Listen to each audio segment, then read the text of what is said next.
E aí, galera, tudo certo? Então, seguindo a nossa aula de organelas, né, a parte 2 sobre organelas, vamos começar falando de uma organela chamada de peroxissomo, tá? O que o peroxissomo faz, então, na célula? O peroxissomo é uma organela que ele serve para quebrar, degradar radicais livres, certo? Mas o que são os radicais livres? Os radicais livres são produtos indesejados que nosso corpo forma naturalmente, só que eles são produtos não bem-vindos. E então, a função do peroxissomo é degradar, é quebrar esses radicais livres, certo?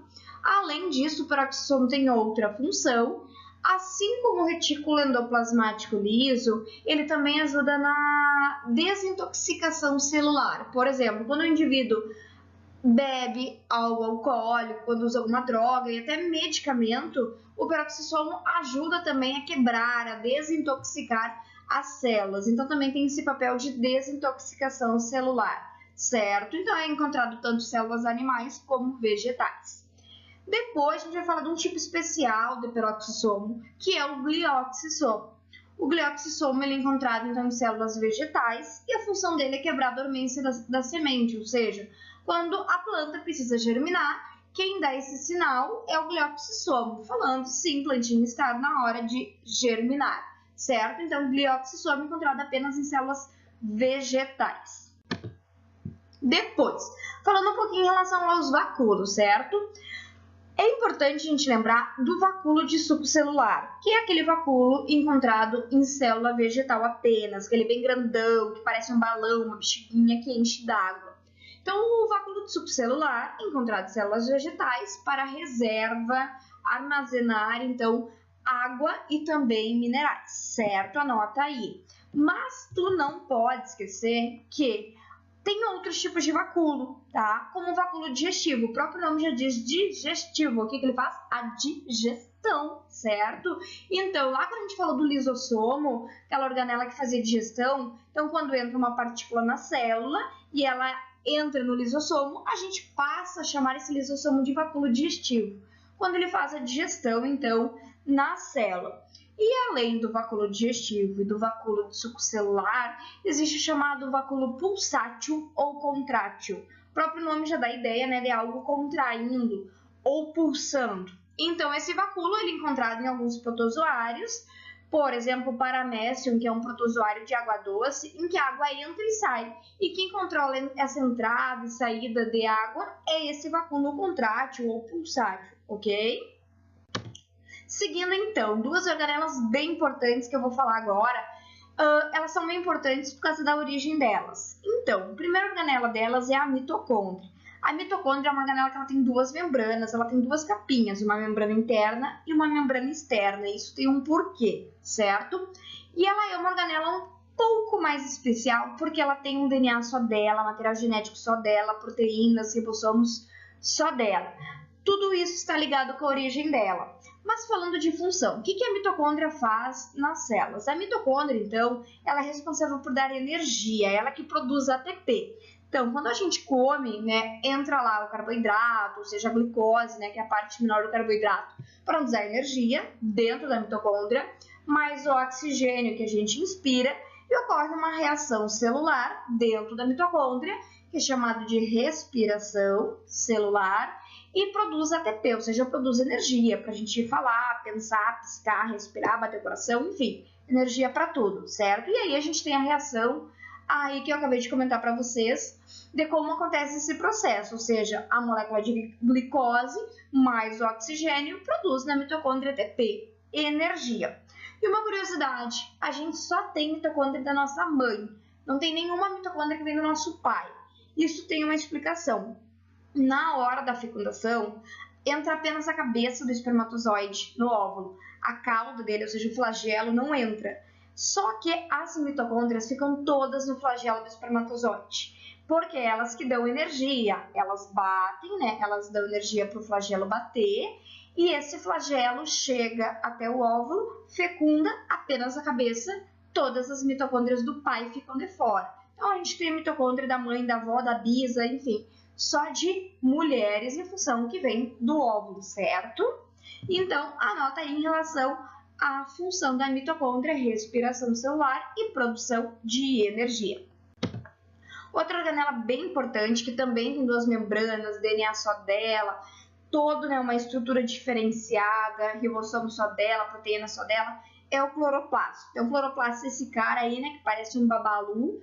E o cloroplasto, então, quando tu chama de cloroplasto, ele tem que cor, criatura, verde, certo? E ele é encontrado em quem? Em células vegetais. Se nós tivéssemos cloroplasto, que cor nós seríamos? Verde, né? Tipo Hulk. Mas só que não, né? E o que o cloroplasto faz na planta? Então, o cloroplasto, ele é responsável pela fotossíntese. É dentro dele que acontece a reação de fotossíntese, captação de energia luminosa, mais o gás carbônico. Dentro dele acontece essa reação que produz glicose e água. O que é importante a gente lembrar? Que a planta ela é autótrofa, ou seja, ela produz o seu próprio alimento. Então, no momento que ela faz fotossíntese, ela está produzindo a sua glicose, a sua comidinha, o seu alimento, certo? Só que o seguinte, cloroplasto é o nome de um plasto. Tá? Então, o babalu chamado de cloroplasto é um plasto verde que guarda o pigmento verde chamado clorofila. Só que existem outras cores de planta e outras cores de pigmento, como plantas vermelhas, roxas, amarelas, laranja, enfim. E cada tipo de plasto tem um tipo de pigmento armazenado dentro dele, que vai mudando, né, conforme o tipo de planta.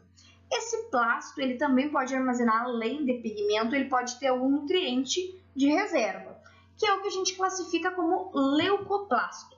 Então, leucoplasto é um tipo de plasto que guarda nutriente, tá? Por exemplo, amiloplasto guarda amido, proteoplasto guarda proteína, tá? Oleoplasto guarda óleo, certo?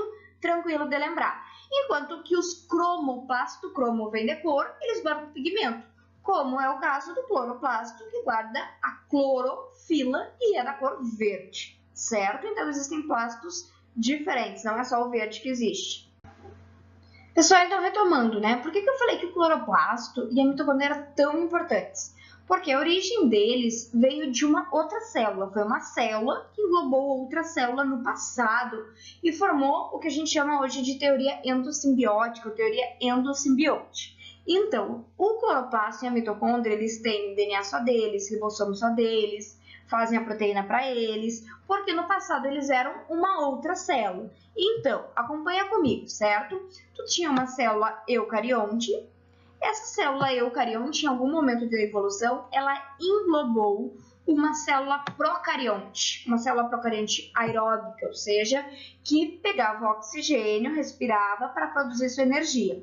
E essa bactéria, então célula procarionte, foi englobada por uma célula maior, por uma célula eucarionte. Com o passar do tempo, a gente não chama mais de célula, e sim de uma organela, que é o caso da mitocôndria, né? Essa organela que é responsável pela respiração celular e produção de energia.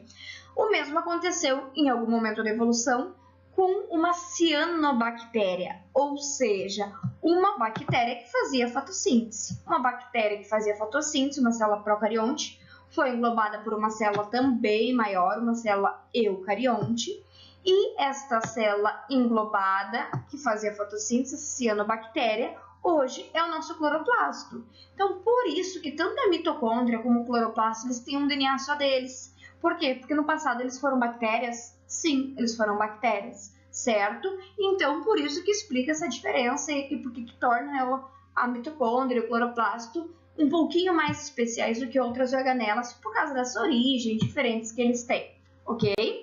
E pra gente fechar, né, tem uma musiquinha para lembrar o que cada organela faz, só que de uma maneira, claro que bem mais sintetizada, né, que é a ciranda das organelas, ou ciranda celular, que é ritmo de ciranda cirandinha que todo mundo conhece, né? Ciranda cirandinha, tananana. Então, como é que é a ciranda das organelas, né? Tem aí um númerozinho para vocês acompanharem. Então, mitocôndria é quem faz respiração, ribossomo sintetiza proteína de montão, o complexo de Golgi armazena a secreção, lisossomos têm enzimas para fazer a digestão, o retículo apresenta a função de transportar e o centríolo participa da divisão celular. Certo? Aí para vocês cantarem a musiquinha e lembrar as funções das organelas, né, nesse resumão. A gente fica por aqui com a parte 2 das organelas e qualquer dúvida, exercício que quiser, conteúdo que tiver meio perdido, é só dar um grito aí, Casey Bill, faz vídeo pra mim, que eu faço vídeo pra vocês, certo? E qualquer coisa na biologia que precisar dentro do meu alcance, certo, gente? Beijão pra vocês.